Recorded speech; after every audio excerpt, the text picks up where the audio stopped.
روح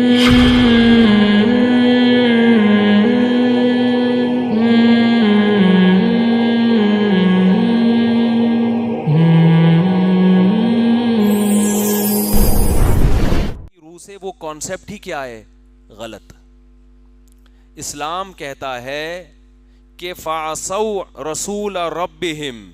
ان بڑی بڑی قوموں میں ایک بہت بڑا فالٹ تھا کہ خدا نے، اس کائنات کو بنانے والے نے اپنا نمائندہ ان قوموں کے پاس بھیجا اور اس نمائندے کے برحق ہونے کے دلائل بھی قائم کیا. ایسا ہی نہیں کہ بس کنفیوز کر دیا لوگوں کو. بڑے بڑے معجزے آپ دیکھو نا. صالح علیہ السلام سے ان کی قوم کہہ رہی ہے ہم آپ کو اس وقت نبی مانیں گے جب پہاڑ سے اونٹنی نکال کے دکھاؤ. اب وہ کہہ رہے ہیں بھائی میں اونٹنی، یعنی کیا بےہودہ سی بات ہے یا نہیں، لیکن نکال کے دکھا دی.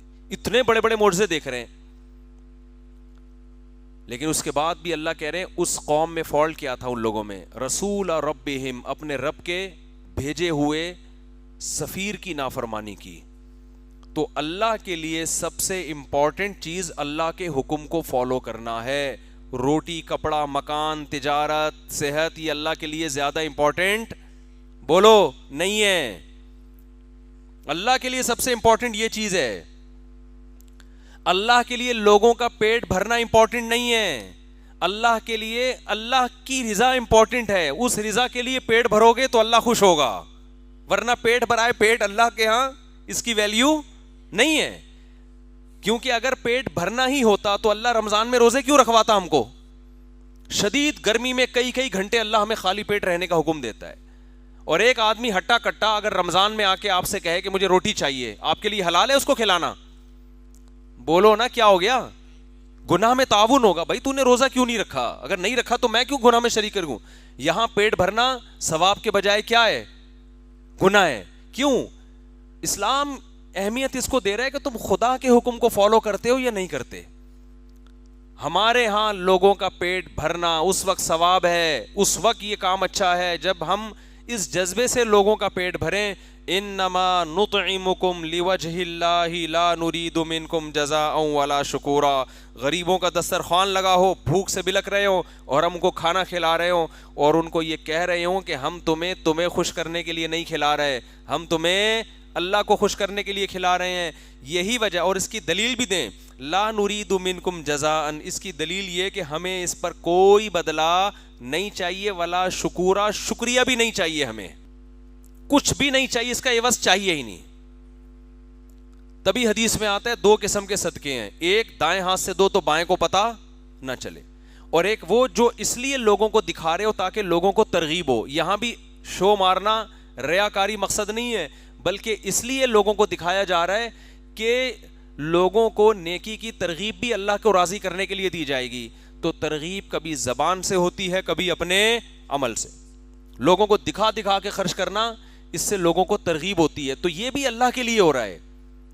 تو اس لیے بھائی اللہ کی نظر میں جو اللہ کا غلام ہے وہ کامیاب ہے، اور جو اللہ کا غلام نہیں ہے وہ چاہے پیٹ بھرا ہوا ہو، عمریں 200 سال ہو جائیں، صحتیں بہت خاندانی ہوں، ہسپتالوں میں علاج فری ہو، بے روزگاری کا بالکل خاتمہ ہو جائے، اللہ کہتے ہیں فَعَصَوْا رَسُولَ رَبِّهِمْ، ان قوموں نے میرے بھیجے ہوئے پیغمبر کی نافرمانی کی. کیونکہ پیغمبر وہ بات کرتا ہے جو کس کی ہوتی ہے؟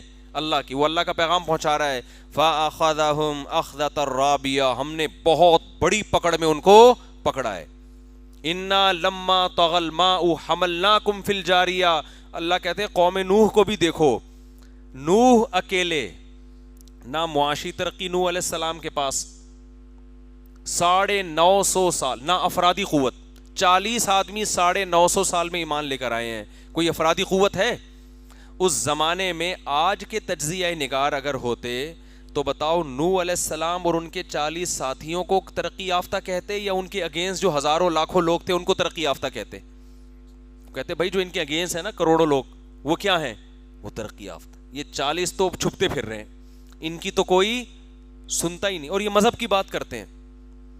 اس زمانے میں بھی جو میڈیکل سائنس کی بات کرتا ہوگا لوگ کہیں گے ویل ڈن، یہ بہت اچھا ہے، اس نے قبض کا علاج دریافت کر لیا. بہت عزت دیتے ہوں گے کہ نہیں دیتے ہوں گے؟ بھائی قبض تو پرانی بیماری ہے نا، ظاہر ہے اس زمانے میں بھی کوئی حکیم تو ہوتے ہوں گے نا، تجربے تو انسان ہمیشہ سے کرتا آ رہا ہے. اس زمانے میں لوگ اس حکیم کی بات سنتے ہوں گے, اس ڈاکٹر کی بات سنتے ہوں گے جس نے قبض کا علاج دریافت کر لیا, اس کو اہمیت دی جاتی ہوگی, یار یہ بندہ ہے, اس کو بلاؤ بھائی. اس زمانے کے بھی حکیم تھے.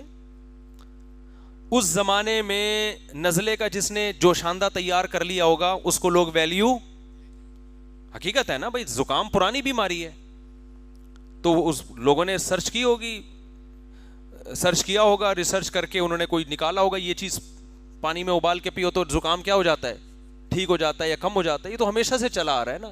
نبی صلی اللہ علیہ وسلم نے فرمایا صحیح حدیث کہ ما انزل اللہ من داء الا انزل له شفاء, کوئی بیماری ایسی نہیں ہے جس کی اللہ نے دوا نہ پیدا کی ہو. تو ریسرچ تو ہو رہی ہے ہمیشہ سے, اور بعض ایسی خاندانی دوائیں ہیں صدیوں سے چلی آ رہی ہیں, صدیوں سے. حکیموں کی نا بعض دوائیں بڑی خاندانی ہوتی ہیں, گھر میں رکھ لیا کریں, ابھی ٹاپک نہیں, پھر بعد میں چھاؤں میں ملیں گے انشاءاللہ بتاؤں گا میں. نزلے کے لیے, بخار کے لیے, عام جسمانی طاقت کے لیے, تو بعض صدیوں پرانے نسخے چلے آ رہے ہیں جڑی بوٹیوں کے, تو وہ گھر گھر میں پہلے ہوا کرتے تھے, اب لوگوں نے بالکل ہی چھوڑ دی ہیں وہ. تو وہ عام ٹونک ہوتے ہیں دماغی طاقت کے لیے, یہ آتی ہے بڑی زبردست خمیرہ گاؤ زبان, گھر میں رکھیں کھائیں, صبح مزے کا بھی بہت ہوتا ہے, لیکن رات کو نہ کھائیں. رات کو اگر یہ کھا کے سوئیں گے تو صبح سر آپ کا بھاری ہوگا, نزلہ جمع ہوا ہوگا اس کے اندر. سب کے نہیں ہو سکتا, لیکن جن کے طبیعت نزلہ زکام ہوتا ہے ان کو زیادہ ہوتا, تو صبح کھائیں ناشتے کے بعد اپنے خرچے پہ. یہ دماغی کام کرنے والوں کے لیے بہترین چیز ہے, اور ہے بھی بالکل آرگینک, بالکل دیسی چیز ہے, اس کے سائڈ افیکٹ بھی نہیں ہے, اور اللہ بھلا کرے. اور بہت ساری چیزیں. استو خدوس,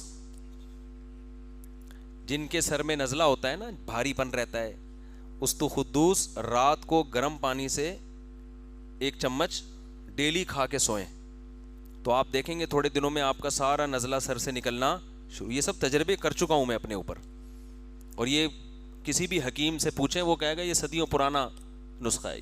یہ بڑی, اس کا کوئی سائڈ افیکٹ نہیں ہے, قبض بھی ختم ہوگا, جس دماغ کو قوت بھی ملے گی. یہ بالکل دیسی چیزیں ہیں, کوئی دوائیت کا عنصر نہیں ہے ان میں. کھا لیا کریں اپنے خرچے پر, اگر آپ کھا رہے ہیں تو کوئی اس میں گورنمنٹ کی طرف سے پابندی نہیں.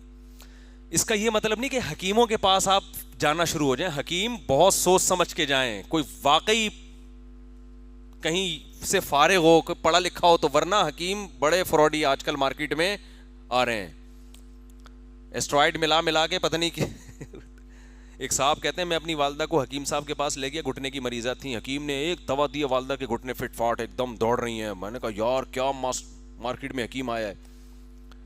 کہہ رہے ہیں پھر مجھے خود شک ہوا, یار اتنے تو میڈیکل سائنس نے ترقی نہیں کی ہے گھٹنوں کے معاملے میں, یہ حکیم نے کیا کھلا دیا جو کسی ڈاکٹر کو بھی پتہ نہیں ہے. میں تو ایلوپیتھک علاج کئی سالوں سے کرا رہا ہوں, تو یا تو کوئی بہت ہی پہنچا ہوا مریخ سے آیا ہوا حکیم ہے. کہہ رہے ہیں میں آغا خان لے گیا, اس دوا کو لیبارٹری ٹیسٹ کیا تو اس میں اسٹرائڈ تھا. وہ اسٹرائڈ تو آپ وقتی طور پر ہو, پھر وہی ہوا کہ تھوڑے دنوں میں جتنے گھٹنے چل رہے تھے اس سے بھی گئی ہیں والدہ. تو ڈرامے باز حکیموں میں بہت ہوتے ہیں, تو ذرا اگر کبھی کسی حکیم کے پاس جانا ہو تو بہت 100 دفعہ پہلے سوچ لیا کریں کوئی خاندانی آدمی ہو, پھینکو نہ ہو, جیسے عامل ہوتے ہیں نا, پھینکو عامل تو سارے پھینکو ہوتے ہیں معذرت کے ساتھ. خیر